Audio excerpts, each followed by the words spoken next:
So if we continue to look at how the body is functioning and how the body is moving, and we understand that my body is moving on one foot and then the other, there is a basic test that we can look at to help understand what is happening under load or with gravity.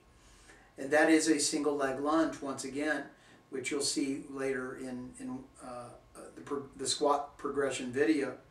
So if I practice that exercise, if I stand in front of a mirror and do that exercise and load my body and do a single leg lunge, more times than not what we'll see with most people is that knee is shifting underneath the body laterally.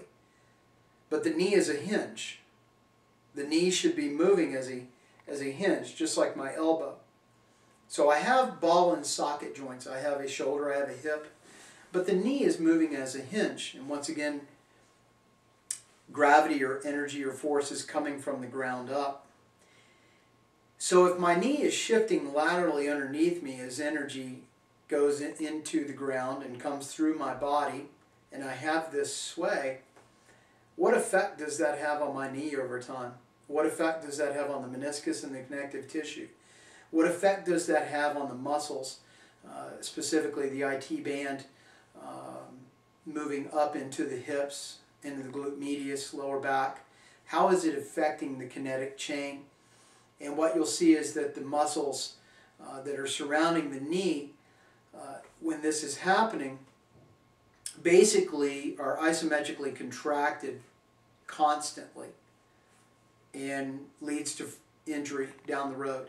There is a insane amount of complete and total knee blowouts with females, teenage females these days, and we're talking about meniscus and connective tissue just completely shattered, largely because of this inadequate training in stabilizing the knee and a lack of understanding about how the body is moving and how should I train it so that when I do decide to do playful activity or dynamic activity, if you will, I have that kind of foundation. I have that kind of ability to sustain it.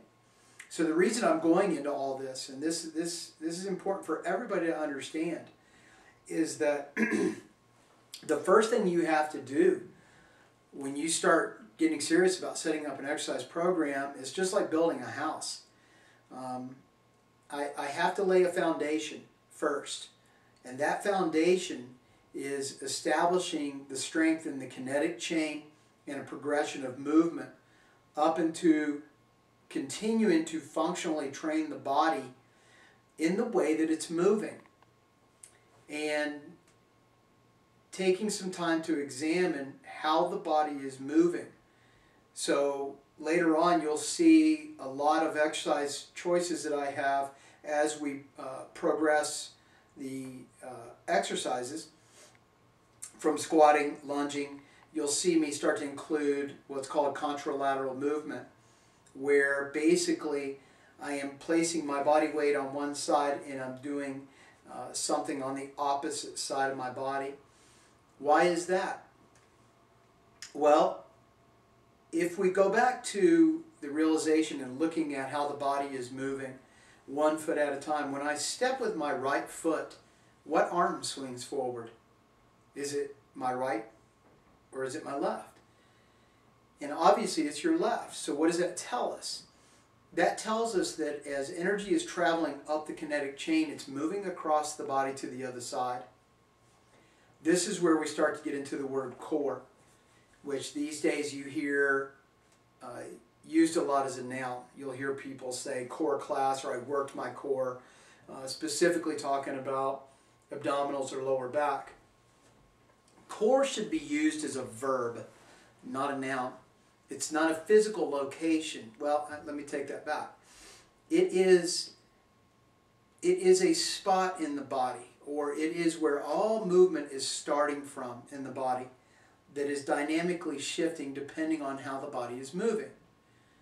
So if we look at the term core, it's really saying how do the muscles in the center of my body communicate with the muscles as energy is dispersed across my body? If we look at running, for instance, we'll see that if I'm standing upright and moving, my center is somewhere roughly a couple inches below my navel. As I bounce up and down, that center is actually fluctuating a little bit. But basically, when I land and strike the ground and energy is moving through me, that center is about 2 inches below my navel. So all the energy is being dispersed from that place. It's being dispersed out and down. The way that my muscles communicate with the other muscles, the hyperdynamic nature of my nervous system, and the way that I can increase the capacity of the nervous system to handle that type of movement, that type of dynamic movement, really, to me, is reflective of what core means. Core means, how is my body dynamically moving, and how well established is the neural connection between my abdominals, my lower back, my quadriceps, hip flexors, my glutes, my lower back, and up. So I really want to challenge your thoughts a little bit, and as we progress, or as you progress into the video sequence, take some time and look at some of my exercise choices and look at how the body is moving, and maybe why am I choosing to move that way, especially looking at starting just with basic posture and how I move across the floor, how I move across the ground, essential. So hopefully you can wrap your head around some of these concepts, but by all means, I love feedback. Please just send me an email with any questions or any comments that you may have. Thank you.